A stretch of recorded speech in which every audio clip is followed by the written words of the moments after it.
Hello students, I Mrs. Poonam from Police Public Senior Secondary School Mansa. Today we are going to study class 6 geography lesson first, the earth in the solar system.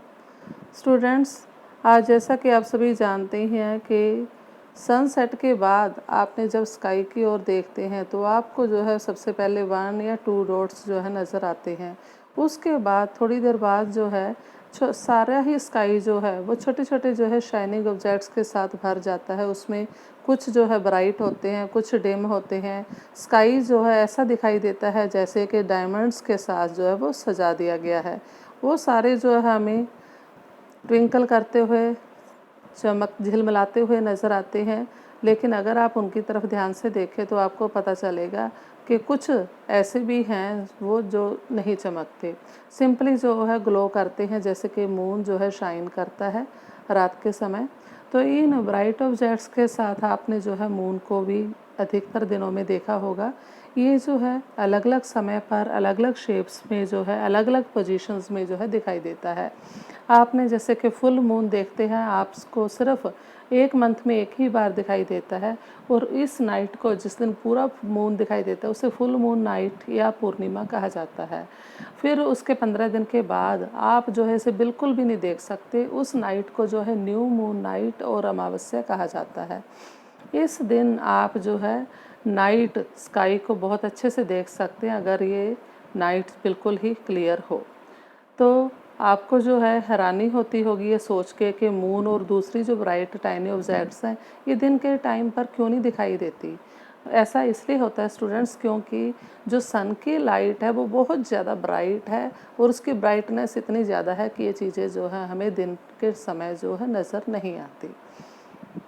तो सन, moon और all ये सारे objects जो shining objects हैं, ये जो night के समय चमकती हुई दिखाई देती हैं, सारी सेलेस्टियल बॉडीज़ कहलाती हैं। ये सेलेस्टियल बॉडीज़ बहुत बिग भी हैं, हॉट भी हैं और ये गैसेस से मिलके बनी है। इनकी अपनी हीट और लाइट होती है जो बहुत बड़ी मात्रा में जो है अपनी हीट और लाइट को छोड़ती हैं। इन सेलेस्टियल बॉडीज़ को स्टार्स कहा जाता है और सन जो है वो भी एक स्टार है। तो ये काउंटलेस अनगिनत जो है ट्विंकलिंग स्टार्स जो हैं नाइट स्काई के अंदर जो हमें दिखाई देते हैं, ये बिल्कुल सन की तरह ही हैं, सूर्य के जैसे ही हैं। लेकिन हम इन्हें फील नहीं करते इनकी हीट और लाइट को, क्योंकि ये हमारे से बहुत बहुत दूर पाए जाते हैं। नेक्स्ट उसके बाद आता है कि आपने कुछ ऑब्जेक्ट्स को नोट किया होगा कि जब हम दूरी से कुछ डिस्टेंस से देखते हैं उन्हें तो वो हमें छोटी दिखाई देती हैं। फॉर एग्जांपल, जैसे आप स्काई में एरोप्लेन को उड़ते हुए देखते हो तब वो आपको बहुत छोटा नज़र आता है, और वैसे अगर आप उसे लैंड करते हुए देखो तो काफ़ी बड़ा दिखता है। ऐसा क्यों होता है? क्योंकि जितना ही हमारे से डिस्टेंस जो है ज़्यादा होगा, नेचुरली वो चीज़ जो है हमें उतने ही छोटे साइज़ की जो है दिखाई देगी। तो जब हम नाइट स्काई को देखते हैं, इसी तरह से बहुत सारे पैटर्न्स जो हमें दिखाई देते हैं ग्रुप ऑफ स्टार्स के, इनको जो है कॉन्स्टिलेशंस कहा जाता है। फिर उर्सा मेजर है, बिग बियर है, वो भी एक ऐसा ही कॉन्स्टिलेशन है। मोस्ट ईजिली जो रिकग्नाइजेबल कॉन्स्टिलेशन है वो है सप्तऋषि, जिसे हम आसानी से पहचान सकते हैं। ये जो है ग्रुप ऑफ 7 स्टार्स है, 7 स्टार्स का एक ग्रुप है जो उर्सा मेजर कॉन्स्टिलेशन का एक पार्ट बनाता है। और प्राचीन समय में लोग जब कहीं आते जाते थे तो वो दिशा का पता लगाने के लिए जो है इन स्टार्स की हेल्प लिया करते थे। जो नॉर्थ स्टार है इंडिकेट करता है नॉर्थ डायरेक्शन की ओर, और इस स्टार का दूसरा नाम जो है वो पोलर स्टार भी है। तो ये हमेशा जो है स्काई के अंदर अपनी एक ही पोजीशन में रहता है, कभी अपनी पोजीशन जो है चेंज नहीं करता।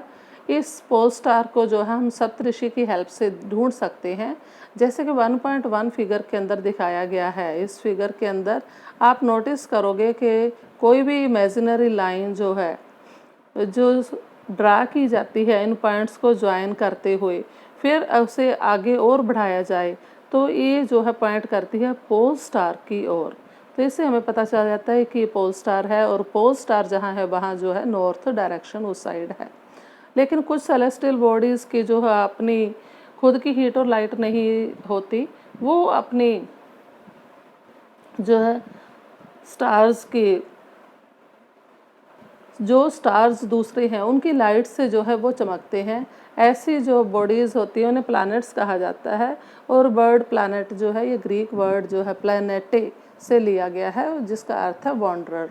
वॉन्डर मीन्स घूमने वाले। अर्थ जिसके ऊपर हम रहते हैं वो भी एक प्लैनेट है, और ये अपनी सारी हीट और लाइट जो है सन से ही प्राप्त करता है। ये हमारा सबसे नियरेस्ट स्टार है।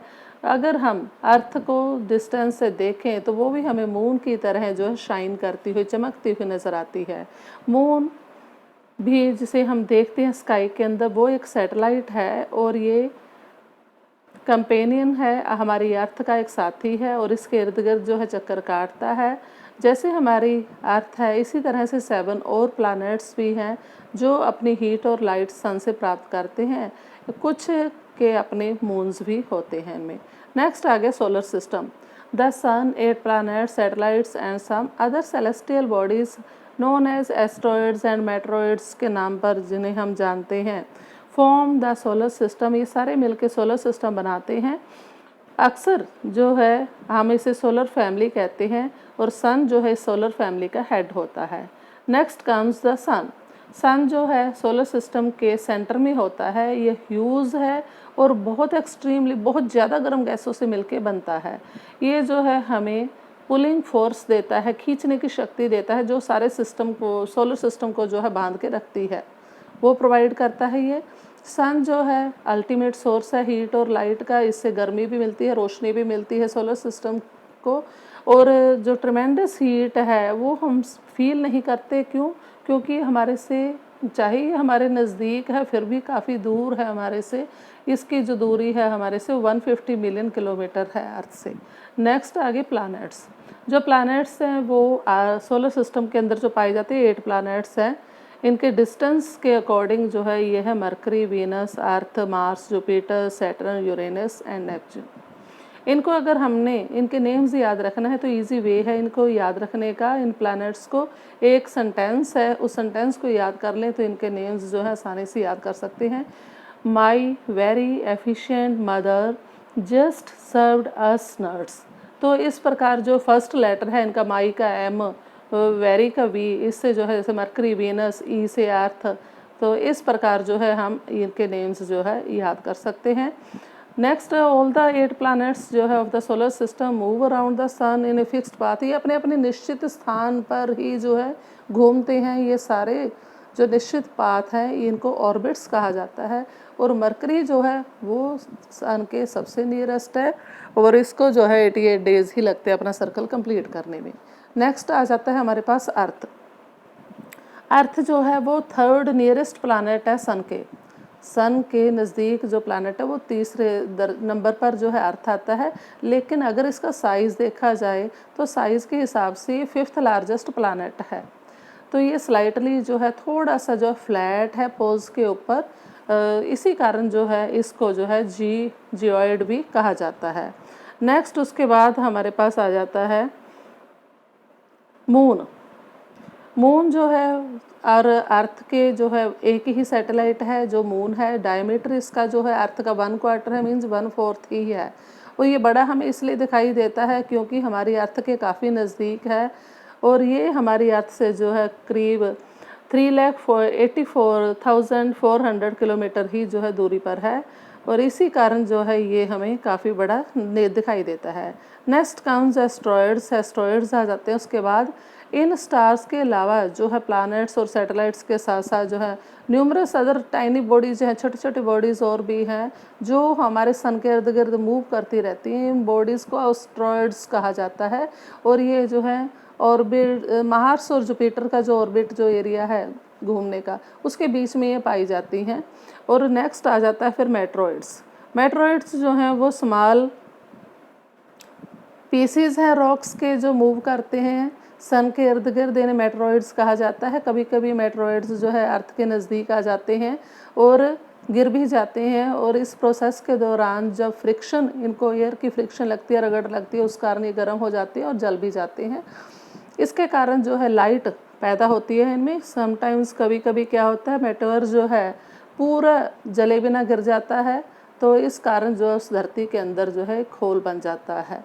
तो कभी कभी जो है हमें स्काई के अंदर एक वाइटिश ब्रॉड बैंड भी नज़र आता है, जैसे एक वाइट ग्लोइश सफ़ेद चमकने वाला रास्ता जो दिखाई देता है स्काई के अंदर क्लियर स्टारी नाइट को दिखाई देता है। ऐसे जब पूरे स्टार्स हमें नाइट को दिखाई देते हैं, इसको जो है cluster of millions of stars जो है ये होता है, एक झुंड होता है मिलियंस स्टार्स का। ये बैंड, ये जो ग्रुप है मिल्की वे गैलेक्सी जो है इसे कहा जाता है। और हमारा सोलर सिस्टम जो है इस गैलेक्सी का एक पार्ट है।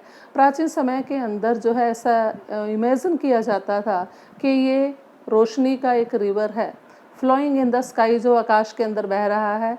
Thus it was named as Akash Ganga, तो इसलिए इस रिवर का नेम जो है लोगों ने आकाश गंगा रखा हुआ था। ये गैलेक्सी जो है बहुत ही बड़ा सिस्टम है, बिलियंस ऑफ स्टार्स का, क्लाउड्स, डस्ट के क्लाउड्स भी हैं इसके अंदर, गैसेस भी हैं, और बहुत सारे मिलियंस सच गैलेक्सीज हैं जो मिलके यूनिवर्स को बनाती हैं। अब ये जो बताना डिफ़िकल्ट है कि हमारा यूनिवर्स कितना बड़ा है, साइंटिस्ट हमारे अभी भी जो है कोशिश कर रहे हैं ये फाइंड आउट करने की, इसके बारे में और ज़्यादा कुछ जानने की, लेकिन अभी कोई भी पूरे यकीन से निश्चित इसके बारे में कुछ भी नहीं कह सकता। So okay, it is for today. और इससे रिलेटेड कोई भी आपकी क्वेरी है आप कमेंट बॉक्स में जो है डाल सकते हैं। नेक्स्ट वीडियो में जो है आपकी क्वेरी सॉल्व की जाएंगी, जो भी आपकी प्रॉब्लम्स है। Okay, have a nice day.